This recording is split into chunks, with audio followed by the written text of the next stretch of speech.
بسم الله الرحمن الرحیم. د هرات ملي ټلویزیون معزز لیدونکو په سلامونه مو هرکلی کوم. نن پنځنۍ پنجشنبه د 1445 هجري مسکال د سفر المظفر 21 نیټه ده چې د 1402 د وژي یا سمبولي د 14 نیټې سره برابر ده. ستاسو پام د دې مهال خبري ټولګي ته راګرځوم.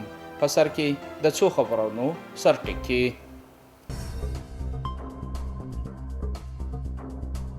د هرات لوی جامع د اودس ځایونو د پروژې بشپړېدل د هرات والي د تیکا د همکارۍ څخه مننه وکړه.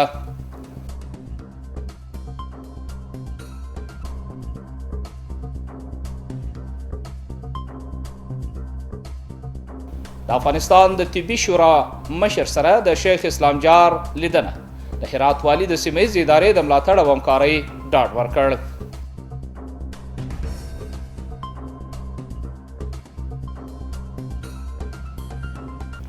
او د پاسپورت د فرمو ورکولو عادي لړۍ د دغه ادارې مدیر وای هر ورځ د 1500 شاوخوا فرمې ویشل کیږي. او سم بشپړ خبرونه.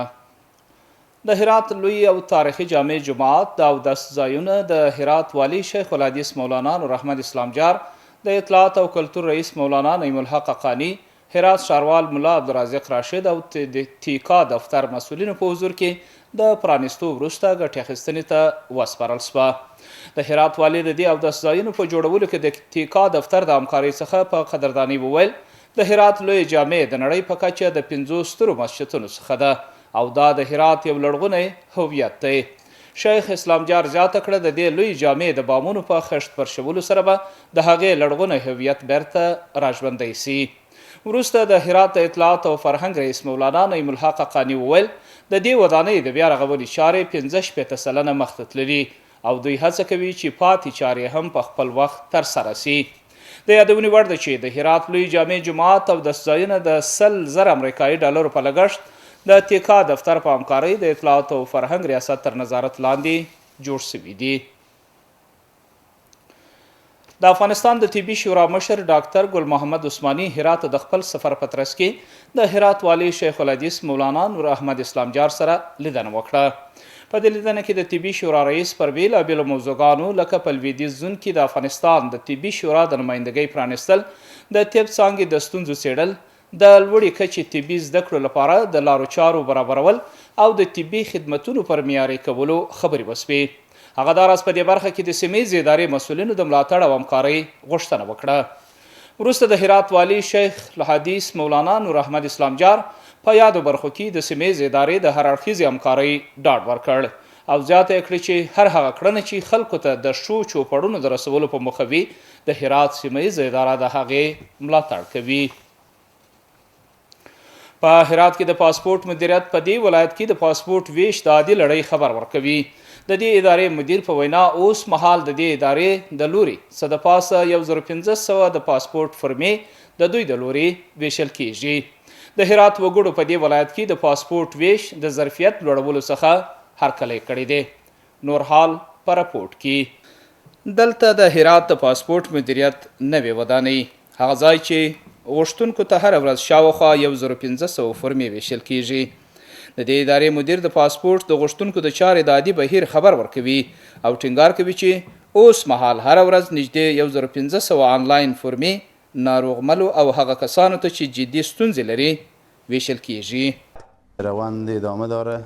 روند انشالله چیزی که به طبق هدایت کلونا برای ما هدایت دادن و برای ما از کابل پرسونل آمده و اینجا خدمات ما کمکی هستند و با خاطر ازدحام مردم و به خدمت به مردم ما از اینجا هم بایومتریک داریم. فعلا به حوزه 3 شما اونجا به حساب جلب جذب اونجا هم مردم به خاطر که مردم آسوده شن و به مردم سهولت ایجاد شه و از اونها هم اونجا به حوزه 3 اونجا اونا بایومتریک میشه. دلته د پاسپورت یو غوښتونکی وایي چې کارکوونکو ورسره نیک چلند کړی دی او پر وخت د مراجعینو هرکلی شوی دی. دیروز رفته بودیم شبخانه ابوظبی رفتیم، باز به ما تصدیق داد که به خاطر فرم پاسپورت که خارج از کشور بخوای بریم. باز اینجا آمدیم خیلی زود کار ما اجرا شد. تشکر میکنیم از مدیریت پاسپورت. خیلی خوشحال هستیم که خیلی زود کار انجام میده. دا راز یو شمیر نور مراجعین او د پاسپورت غوښتونکي د پاسپورت د ویش ظرفیت د لوړېدو او د اسنادو د مراحلو تیرولو څخه خوشی څرګندوي. واقعا بهترین بود. ما خیلی خوشیم از اینا. روند خوبیه، خوب پیش میره. خیلی خوشحالیم. اگه 170 با 1500 مقایسه کنیم خب واضح معلومه که سهولت ایجاد شده. بعضیا فوری نیاز دارن یا مریضی یا مشکلات تحصیلی، بورس‌ها تحصیلی، اینا خیلی سهولت ایجاد میشه و تعداد کسایی که به شکل آنلاین یک سال قبل ثبت نام کردن اونها هم پروسه سرعت میبخشه.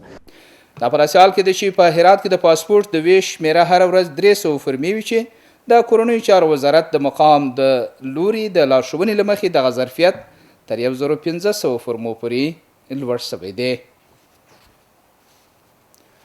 د راسته لاس شترنګ موټرو لپاره د لنډمهاله جواز سیر د ویش لړۍ پیل شوه.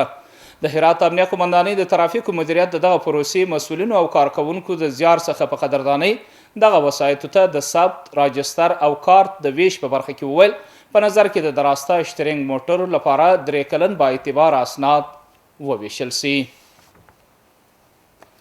په هرات کې د اسلامي امارت ځواکونو د لوري 6 تنه د نشهیي توکو د پلور په تور نیول سوي دي. د هرات امنیه قمندانۍ د نشهیي توکو په وړاندې د مبارزې مدیریت د څو کشفي عملیاتو په ترڅ کې دغه 6 تنه د نشهیي توکو د پلور په تور نیولي دي. د دې کسانو څخه یوه اندازه نشهیي توکي ترلاسه سوي او هغوی تر څار لاندې دي. په هرات کې د اسلامي امارت د زړورو ځواکونو د لوري یو تنغل نیول سوی دی. د هرات امنیه قمندانۍ د جنایي جرمونو په وړاندې د مبارزې مدیریت اړوند ځواکونو د لوري یو تن د یو ټلیفون د غلا په تړاو نیول سوی دی. د دې پیښې په تړاو دغه کس نیول سوی او یاد ټلیفون د هغه خاوند ته سپارل سوی دی. او اوس هم د خپل همکار نایب بیبي څخه غواړو چې د سبا ورځې د هوا حالات وړاندې کړي. قدرمنو دوستانو اوس هم پاملرنه وکړئ د سبا ورځې د هوا حالاتو ته. جمعه هرات شهر المر 11 درجه 18 تیتای 18، غوریان المر 11 درجه 18 تیتای 18، کروخ المر 11 درجه 12 تیتای 18 او پشتون زرغان المر 11 درجه 18 تیتای 60.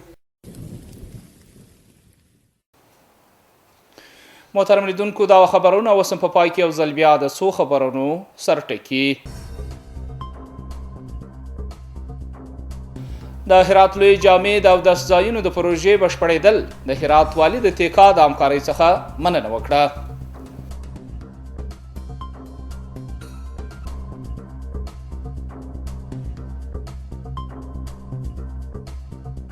د افغانستان د طبي شورا مشر سره د شیخ اسلام جار لیدنه د هرات والي د سیمهییزې ادارې د ملاتړ او همکارۍ ډاډ ورکړ.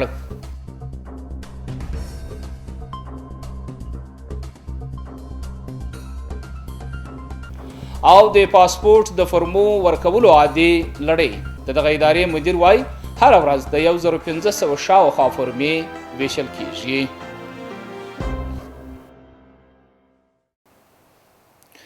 محترم لیدونکو دا د دې مهال خبرونه چې ستاسو قدرمنو حضور ته وړاندې سوه. تر بیا مو په لوی او مهربان خدای سپارم. هر چیرې چې یاست خوشحاله شئ.